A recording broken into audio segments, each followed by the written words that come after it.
Өмгөөлийн Ламжийн Батчуу компани хуульчид маань Эрдэнэ хотын зарим нэгдийн хүслээр хууль зүйн зөвлөгөө өгөхөөр Эрдэнэ хотод хүрэлцэн ирээд байна. Тэгээд миний нэр төр алдар хүндэд халтлаа, ажилтны нэр хүндэд халтлаа, илт худ үндэслэгүй мэдээллийг олон нийтийн сүлжээнд одоо тавьсан. Үүний улмаас одоо гэр бүл цуцлах, за ажилгүй болох, за бизнесийн гэрээ хэлсүүд цуслагдсан зэрэг ноцтой үр дагавар үүссэн байна. Үүнтэй холбоотой одоо тоглолоо оролдуулмаар байна.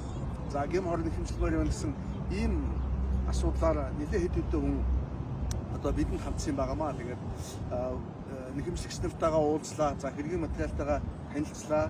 За тэгээд төвшин сэтгэл юу вэ гэхээр хариуцагч маань ер нь санаатаагаар бол энэ үйлдэлүүдийг ихэнх нь хийгээгүй байхгүй. Тэгэхээр эндээс юу хэлэх гэсэн хэрэг хүмүүс бид чинь мөнх ус байхгүй юу. Тийм учраас одоо бие бинийгээ одоо шүүмжлээд харлуулаад байх уул нь шаардлагагүй шүү дээ. Бие бинийгээ шүүх хэрэггүй. Тэр дундаа бүр олон нийтийн сүлжээгээр шүүх хэрэггүй байхгүй. Үүний улмаас одоо бас үнэнч баршгүй тийм хор хохирол гим хор бусад бас үүсээд байна шүү дээ.